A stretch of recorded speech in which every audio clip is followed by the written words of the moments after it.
Assalamualaikum warahmatullahi wabarakatuh. Sebelumnya perkenalkan, saya Septiana Velia dengan NIM 215231143 dari kelas Perbankan Syariah 2D, Fakultas Ekonomi dan Bisnis Islam UIN Raden Mas Said Surakarta. Pada kesempatan video kali ini, saya akan melengkapi tugas Islam dan Budaya Jawa, yakni untuk storytelling mengenai Perjanjian Giyanti dan terbelahnya Jawa.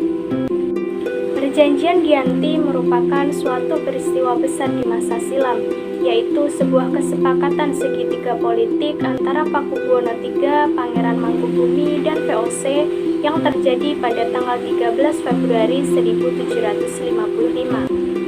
Nama Giyanti sendiri diambil dari lokasi penandatanganan perjanjian itu, yakni di Desa Janti, yang mana tempat tersebut sekarang lebih dikenal dengan Dukuh Kerten, Janti Harjo, Karanganyar, Jawa Tengah. Di masa silam, perjanjian Giyanti dibuat dalam rangka meredam api konflik yang telah terjadi berlarut-larut. Pasca perpindahan Keraton Kartasura ke Surakarta, api dari peristiwa geger tersebut belum usai. Ketika itu, Mangkubumi yang membantu Pakubuwono II dalam meredakan api konflik mendapat hadiah berupa sebidang tanah. Namun, luas tanah yang diberikan ternyata menimbulkan kecemburuan. Salah seorang pangeran kemudian mengeluhkan terkait hal tersebut kepada Gubernur Jenderal Baron van Imhoff. Sang gubernur di Batavia itu lantas mengeluarkan keputusannya yang menjadikan tanah tersebut tidak jadi dimiliki oleh Mangkubumi. Sejak itulah terjadi pecah perang Mangkubumi. Perlawanan ini mendorong gubernur VOC yakni Nicholas Harting untuk menyelamatkan daerah operasionalnya. Ia melakukan perundingan dengan Pangeran Mangkubumi. Setelah melakukan beberapa kali perundingan, Nicholas Harting bersepakat dengan keinginan Pangeran Mangkubumi yang hendak menjadi penguasa di tanah Jawa. Pada 23 September 1754, nota kesepahaman antara VOC dengan Mangkubumi terlaksana, dan nota tersebut disampaikan kepada Pakubuwono III selaku pengganti Pakubuwono II. Dalam nota tersebut menyatakan bahwa Pangeran Mangkubumi mendapatkan wilayahnya. Selanjutnya, pada tanggal 4 November 1754, Pakubuwono III menyatakan persetujuannya terhadap hasil perundingan tersebut. Surat pernyataan itu disampaikan oleh Pakubuwono III kepada Gubernur Jenderal VOC yaitu Jacob Mosel. Kesepakatan itu mendorong terjadinya perjanjian besar yang ditandatangani di Desa Janti, tepat beberapa kilometer di sebelah timur Surakarta. Penandatanganan perjanjian Giyanti menjadi pangkal dari terbelahnya tanah Jawa menjadi dua bagian, atau lebih dikenal dengan istilah Palihan Nagari.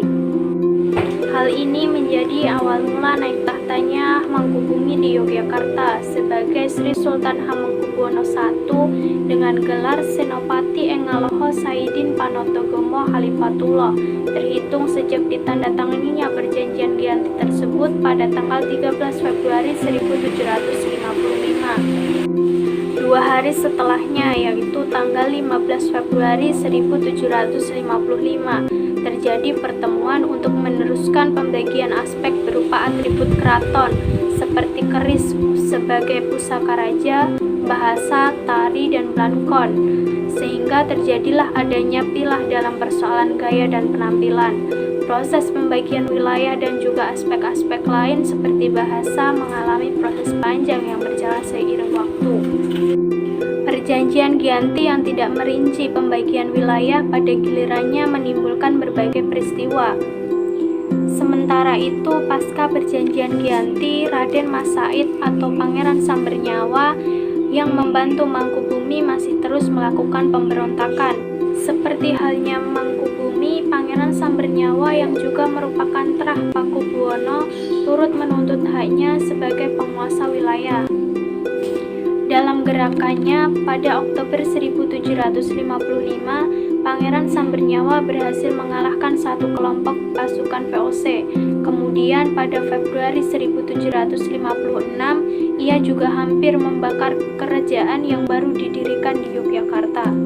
Setelah perang bertahun-tahun, VOC akhirnya mengalah dengan menandatangani Perjanjian Salatiga pada tahun 1757. Perjanjian ini membuat tanah Jawa kembali terbagi. Pada perjanjian ini disepakati bahwa Pangeran Sambernyawa mendapati sebagian dari wilayah Kasunanan Surakarta. Dengan wilayah kekuasaan yang dikenang sebagai Kadipaten Mangkunegaran, Pangeran Sambernyawa pun berjatah tahta dengan gelar Kanjeng Gusti Pangeran Adipati Arya Mangkunegara Lelono Jayamiseso Senopati ing Alogo Satrio Rogo Mataram ing Nagari Surakarta Hadiningrat. Keterbelahan Jawa ini masih belum berhenti.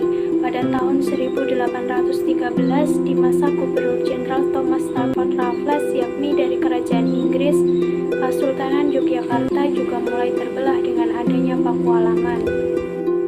Dengan demikian, tanah Jawa kemudian menjadi 4 wilayah pemerintahan, masing-masing tumbuh dengan berbagai model perbedaan yang berorientasi politik. Hal ini pun mengantarkan Jawa pada rupa yang beragam.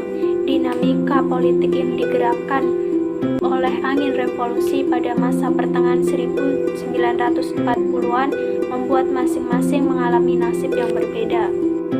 Di masa Republik Indonesia, Kasunanan Surakarta dan Kadipaten Mangkunegaran menjadi suku cagar budaya, sementara wilayah Yogyakarta yang di dalamnya juga terdapat Pakualaman menjadi daerah istimewa.